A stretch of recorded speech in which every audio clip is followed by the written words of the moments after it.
you tired of the typical libraries with conventional music that makes you feel meh?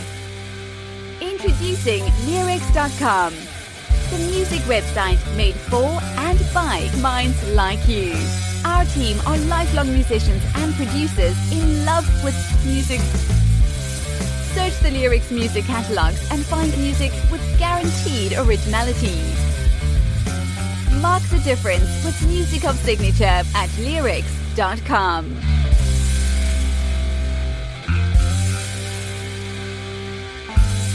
And hello everybody. Today we have a very, very special guest with us, and very close to me. I admire his work tremendously in cinema and music. A very, very talented artist and producer. We have with us Andres SH Nelke. Hi Andres, how's it going? Hi, so nice to be talking to you. And thank you for the I admire your work too, man. You're doing a fantastic job. Oh, thanks a lot. Really. Appreciate that. Yeah. We try.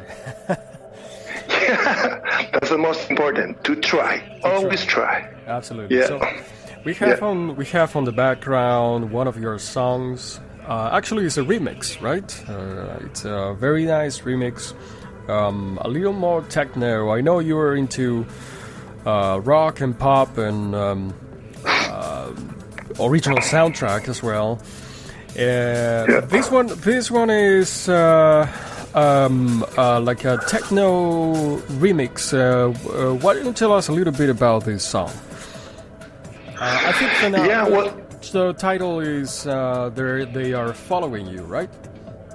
Yeah, that's right. In Spanish, it's Te están siguiendo, correct? And I did it for a movie. But a friend of mine, Nicholas Led, actually, he did a remix of it, and he turned, because it was more sort of, rocky,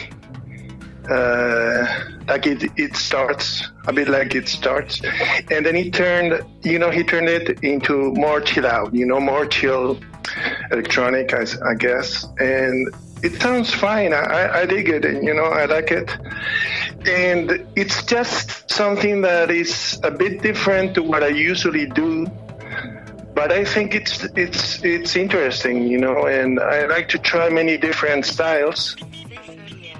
And I thought it was cool to put it in your site, Oh yeah, absolutely. Yeah. We're totally behind experimenting. This looks to be an experimentation for you. Correct. One of your demos for one of your movies, one of your soundtracks, and that's really actually very interesting. Why don't you tell us what what's the script, or what's the action behind this music? So intentionally, what was the original intention behind this composition for you? Okay, that's interesting, because the original intention, and actually it is in the movie, the original, not the remix, but the original is in the movie, and it's just. What movie is it? Can we find it somewhere? I would like to watch it. Well, yeah, it's in Spanish. It's a nice comedy. It's Esta Noche No, Yep. And I did the soundtrack along with another musician, and it was long ago, but it's interesting because it's actually, as the title says, it's like a chase, and some bad guys are chasing, the protagonist, and it's simple, I did it simple. I really did it very quick. That was done very quick. Sometimes when you're working in movies or things, you have to go fast, and you have to do a good job. You have to work fast, and you have to enjoy. You have to do the job, and then you have to deliver, and there's a timing, So that was the interesting was that I did that. I was happy with the result. It was accepted. Sometimes, things are not accepted in movies. That's also important to know. It's not always success.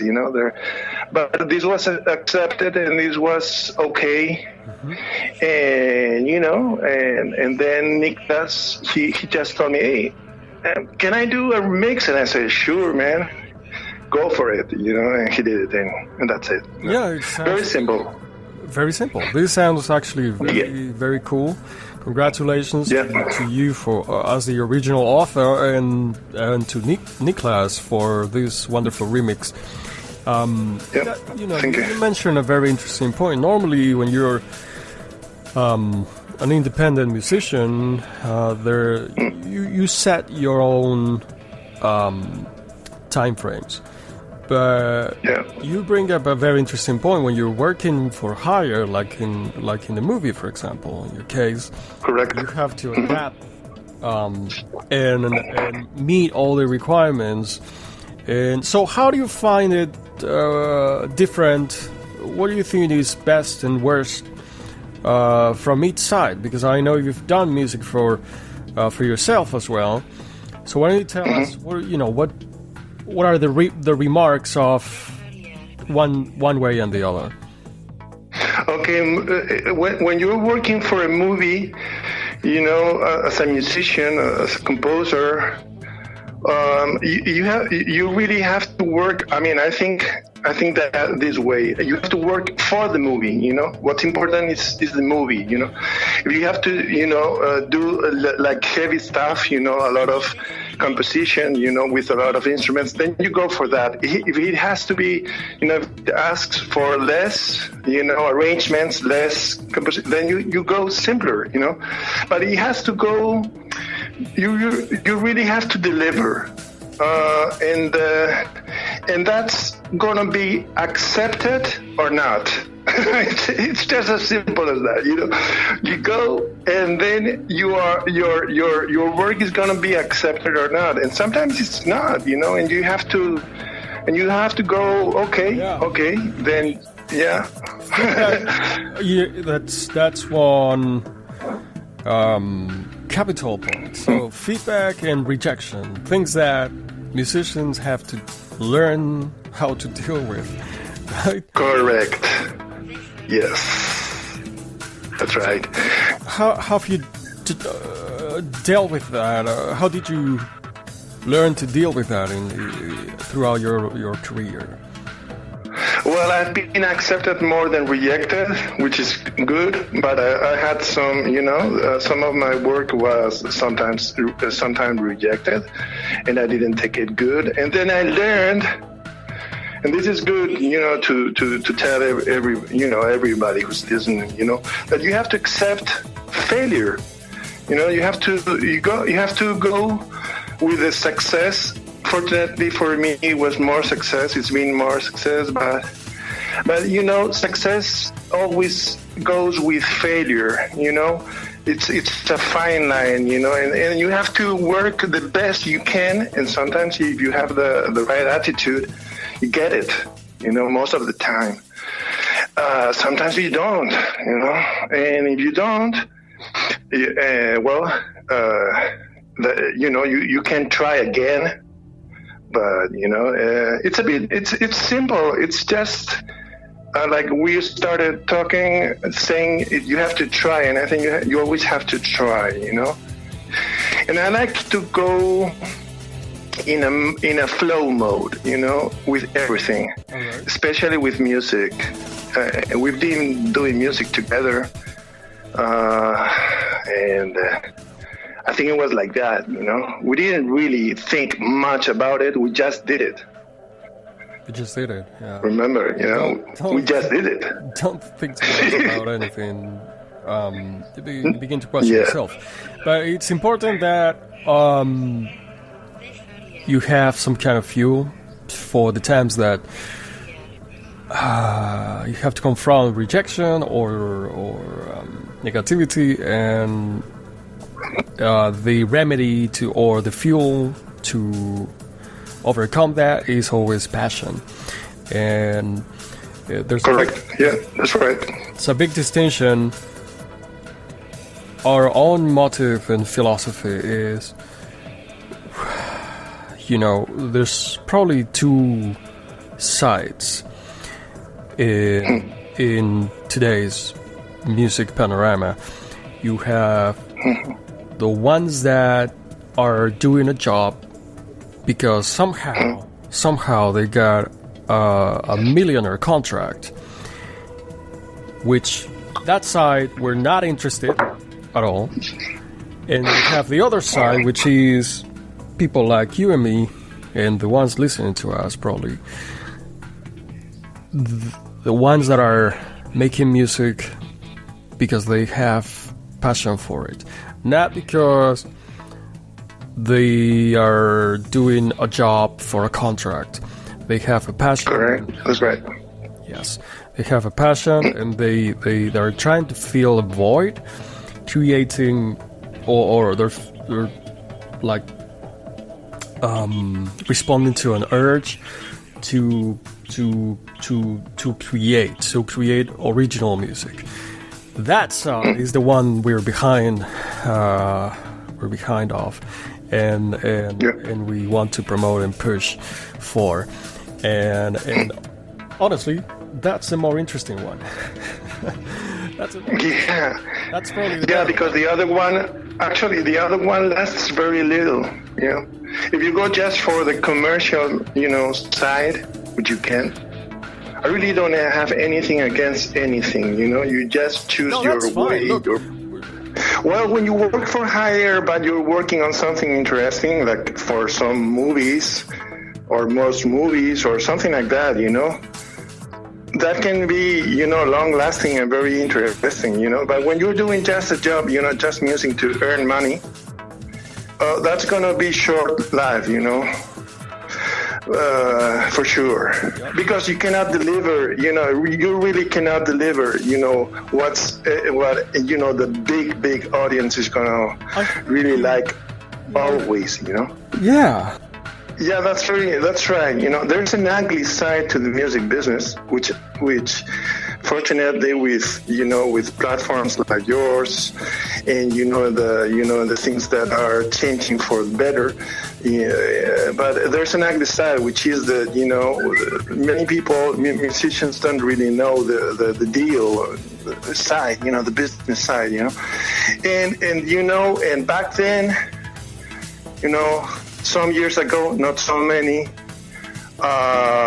we were really robbed, the composers and things, or at least, we were, some labels tried to, and that's been a trend, and I've been very harsh, let's say, on that, taking care of my fellow, composers and musicians, so that, if they didn't really know the thing, I would tell them, and I would even take care, to protect them, somehow, because I know a little bit about also the business side, Yep. So that's the ugly side, which we need money like everybody else to live. Even musicians need money, but there's like many times everything, when it falls to the business side of the music, everything is misunderstood, and in the wrong hands, and it should be much simpler. It should be simpler, and we try to much make simpler. The way to make it simpler is just be independent. I don't know. I still remember when the artist announced, okay, now I'm not with any label anymore, and I'm gonna be selling my music on my own website. And that was like, honestly, 20 years ago, that was like, what is that? But look at that's the norm today, or at least becoming the norm today. If you know more about the music business, how it is these days, share it. You can tell us what you know. Well, the music business, well, I think probably you know even better, because you are already doing something that is pretty astounding, that is, to have your own label and to, very small. Look, thank you for mentioning that. I appreciate it. Honestly, I appreciate it. It's not easy. I gotta tell you, it's not easy. But we're very small, and we have a clear mission. We have a philosophy, and our mission is clear, which is discovering talent and putting it out there, bringing it to the surface. That is the mission. Very, very simple. Yeah, absolutely. Business models have changed. This is a platform that is meant to be funded by advertising. In podcasts like this, in our radio, but we don't take any part of the rights of the authors.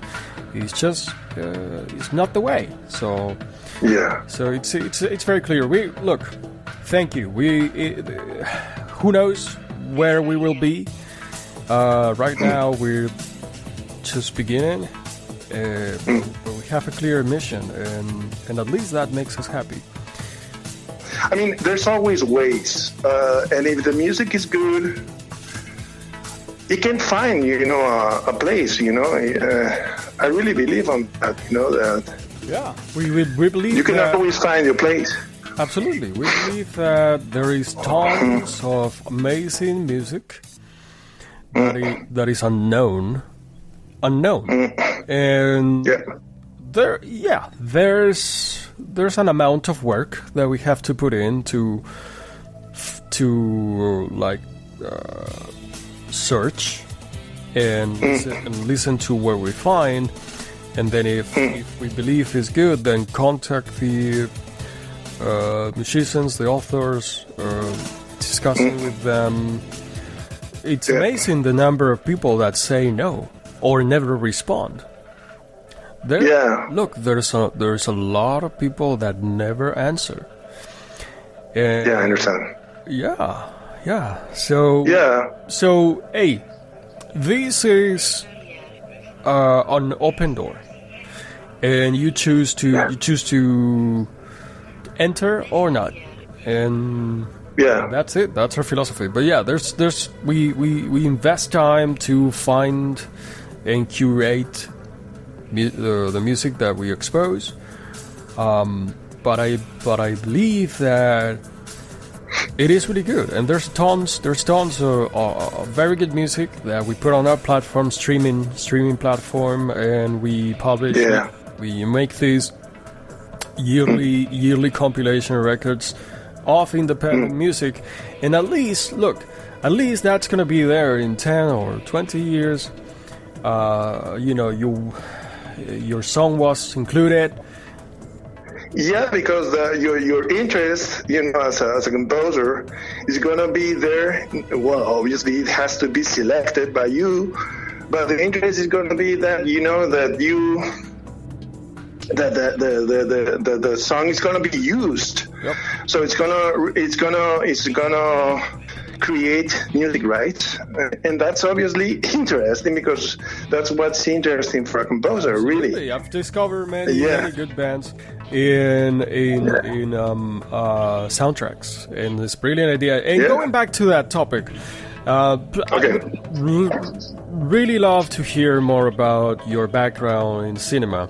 I'm sure that everybody wants to know more about that. Just go back to that and tell us more about your background, your history in cinema. I did the music. I did a first soundtrack in 1997 for for a comedy picture. It was a very funny picture, Dracula, and that was, really funny with a funny comedian. He was the biggest comedian in Spain, Nice. sort of like the Jim Carrey of Spain, let's say. Oh, nice. And I did that soundtrack, and it was just like a bit like an accident because I was a drummer originally. But I had my chops, I have been here and there studying, and I thought I could do it, and I don't know how I pulled that up. I think it was an opportunity, and I thought I could do a good job, and I offered myself to the producer, and he said yes. Nice. And then I was working non-stop, and that was, back in the days I was using a DAW with an Atari. It was very, very, very. It was the beginning of the DAW world, But I was, it was interesting, because it was like a groundbreaking. Probably one of my best works, and it was groundbreaking for me because I learned it was when you jump suddenly exponential, when you do a big leap forward, and that was it, and from there it had, good critics. The movie was a success, and I did 2 or 3 more sounds. Tell us more about those. Which ones are those? Well, different. Everything. Well, actually, the remix is the third soundtrack I was working on with another musician. Beautiful. And that was accepted, and then that was okay. And I think it was interesting because back in the days, I always think that you have to be a little bit. Obviously, you have to, with your ideas, but you have to be with what's. I like to connect with what's going on. Sort of to be with the sounds. Especially when you do electronic music. But is that your special? Is that your preference? Do you do what you say you do? No, I was working on the first soundtrack. It was orchestral, it was Orchestral? more orchestral, orchestral, and much more. And then I don't close myself to anything. If it has to be rock and roll, it's rock and roll, funky, metal, whatever. To me, it's okay. I just remember when you were playing live. Let's talk about your live experience. I think you have a very, very juicy secret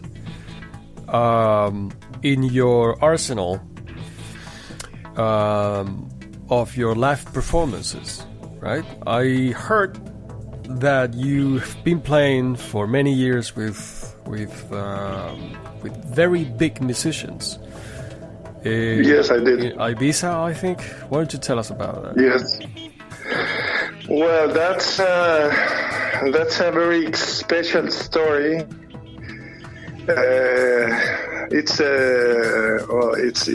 an amazing story because I was lucky enough to be playing with Nico Weber, who, if you don't know, he was Prince guitar player for the decade, almost more than half of a decade, Awesome. I was playing with this guy, in Ibiza for several years, and I remember you were telling me you didn't even practice once. You had to go up there, and this is, he started to play the song. And now, come on, go on the drums, figure it out, right? Correct. Never, no rehearsal ever. I've never rehearsed with him ever, and I've done more than 50 gigs with Nico. More than 50 gigs, no rehearsal. That's really like a jazz. It's amazing. It's really like a jazz type of ensemble, right? You just go up there and follow the flow of the music. Well, it's not exactly like that, because I want to be a bit precise on this, because it's interesting. It's interesting because he's actually the musical director, just like what Prince was, you know. Nice. He actually was, you know, it was very special, this experience, you know, and I'm very happy to share this because it was funky, you know, all the way. Funky, you know, on a 2x4 measure most of the time, you know. What is a what's a 2x4? 2x4, you know, 2 beats, 2, 1, 2, 1, 2, or 4, 4, obviously like rock and roll, but always with the 1-2 feeling, you know. It was very, very house beat, you know, very interesting, nice. Very, very technical. I mean, don't think for a minute that there was freedom.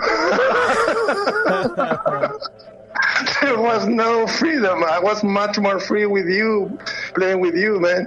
When I was playing drums with him, it was incredible because everything was an arrangement, you know. But you know, it was on the one, and then you have to be there, and you have to make everything. I mean, he, for example, asked me to play just the bass drum, you know, suddenly, and I had to play just the bass drum, no hi-hat, no, you know, for, you know, 2 or 3 minutes. Wow, that's difficult. That kind, and then put the hi-hat on house beat, you know, and then slap it on the snare drum, you know, on a house beat, and, you know, keep on the beat. Just like a machine, but so challenging, so interesting that, you know, I'm very happy to share this with you. Beautiful. No, it's a tremendous experience. What do you think was your biggest lesson out of that? Well, I learned so much with him. If you had to point one thing. Well, it's so many things that I learned playing with the guy. Okay, you already said it, you know, no rehearsal, and just sound like you like you are gonna sound the best ever, you know. No fear.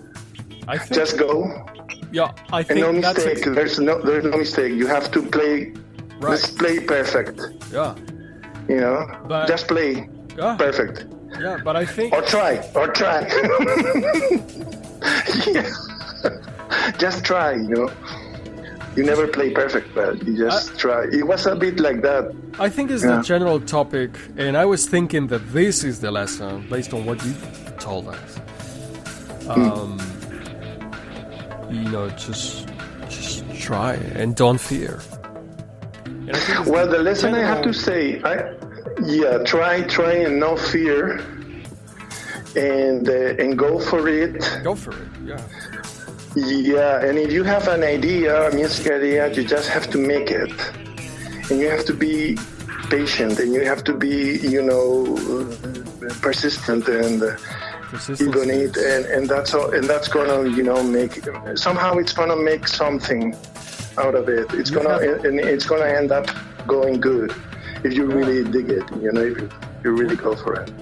Like I said, you have to take it simple always, you know, simple. The way to take it simple, I think a lot of people don't start anything because they worry about every single step of the way. Correct. And that's very discouraging because you don't have to have it all figured out. Correct. Correct. I remember when I was playing with you, we did the live, you know, the live gig we did, which was very interesting. And I think we you know, we went just for it. We were three musicians, you were singing, and it was very interesting. I think we could have made much more because we could actually play, and the songs were, some of them were very interesting, you know. So, but I think we just took it on the, let's go for it, you know, because we didn't rehearse so much, you know. We didn't, we just played, you know. We just played. Obviously, you were doing the songs. I think it was most of your songs, but we were doing some arrangements here and there, you know, Miguel. And I think it was just intuition. And, you know, when you like what you're doing, and there's communication, and, you know, things normally come good, you know. And I think it's what happened then, because we are in contact 20 almost, you know, a long time later, you know. Yep. Yeah, 20 years, well, not so much, 18 years, something like that. And it's been and it's because I think we were just doing it with a positive attitude all the time, you know, for the music. True. Yeah, it comes down to believing in your mission and just get started. And your ideas and your music was very good. Actually, I always told you that your music is really good. You have very good ideas. Oh, thank you. And very good songs. And you're getting really, really good. I really dig your last LP. I really thank you. Thank you very much. Appreciate it. Yeah, sure. I mean, there's one song I think could be actually a hit in the. You know which one, but I already told you. Yeah, but you know, it's a little bit like that, you know. It's just trying. The difference is between those who do it and those who don't do it. And if you just try and you go for it, then you might, you know, but you have to be persistent, you have to go, and you have to accept, you know, failure. And never, and there's going to be failure many times, sometimes, not so many times, but sometimes. It's not important, you know. I mean, there's going to be failure until you make it. And yeah, and even when you make it, there's even afterwards, there's always going to be failure. Yeah. But it's not. I mean, well, Miles Davis said that you have to define what failure is, like what failure and what making it. How do you find that? How do you define that? Music speaking, Miles Davis said that there is no error. No, there are no errors in music. If you missed a chop or whatever, you know, there's no error. That's what Miles Davis said. I actually agree with him. You can always, you know, do a bad note or whatever, or do a wrong note or whatever, but it's not wrong, you know. You just have to. It's just a matter of taste. It's just a matter of where you are going. Music is very open, you know. If you're doing jazz or if you're doing open, you know, music, you know, the music is very, very, very wide, you know. So I can go very, very, very. I like, you know, to go in detail. I like to go. I'm a little bit of a perfectionist. I know that. I think you know that, but you know, I don't mind mistakes. It's part of the. It's what makes it interesting, it's also. Part of the exploration, and correct. If you get started, if you have a mission and you get started, how are you supposed? And you don't have everything figured out. You were brave enough to get started, and in following the pursuit of your mission. Yeah. How are you supposed to make progress and learn throughout the way unless you make mistakes. Okay. You have to prepare. I think this is good for musicians that are on your label. But I think the musicians that are on your label probably are very good, so they don't really need my advice. But for musicians who are starting, I think they need to learn as much as they can from, of music, theory and music, and then learn instrument, whether drums or guitar or bass or, piano, whatever. Or vocals. And if you want to be a composer, you have to learn several instruments. That's what my advice. And as much as you can play, the better you understand how the music is working, Correct. So yeah. So and also expand your tastes. Like listen a little bit of everything. Yeah, because I can play, for example, drums, which is what I was playing with Miko. But then I was playing guitar with him too. And I've been playing ever since guitar much more than drums, even though I'm not close to playing again. Drums, I play a little piano. I wish I played more. I play some bass, those kind of, and, like you play also different instruments. So it's interesting because it helps you to compose. That's it. To understand what you need and what kind of arrangement you need. Mm-hmm. It's true. And yeah, it's true. I think. Yeah. Okay, my friend, we've been talking for a long time. I think we're gonna have to repeat this. You certainly could be talking forever. Like, you're welcome every time you want to be back. We will be honored. Andres is a big personality, both in cinema and music. He has multiple awards, internationally recognized. He has a lot of experience, and we can learn so much from him. So Andres, it's been a real pleasure. Thank you so much, and we look forward to have you on again if you'd like. Sure. It's my pleasure, and I wish everything will get much better with the situation we are in everywhere in the world, so that this nightmare finishes, And as soon as it finishes, that we musicians start playing again, and live music, which is the best to play live.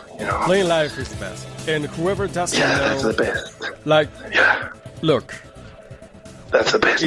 It's probably one of the best, if not the best feeling in the world to be playing live, to be making music live with other people.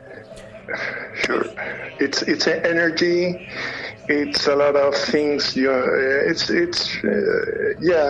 when you are doing good music and you feel it, and the audience is receptive, that's fantastic. I've seen that. I've been playing and I've seen that, and that's incredible.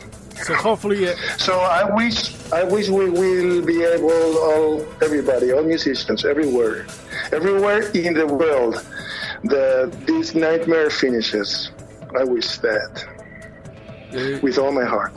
Then we'll take that wish and hope for it. Thank you. All right, Andres. And thank you, and God bless you all, and you. Exactly. Likewise to everybody. Yeah. Pleasure. Talk to you soon. Goodbye, my friend. Goodbye.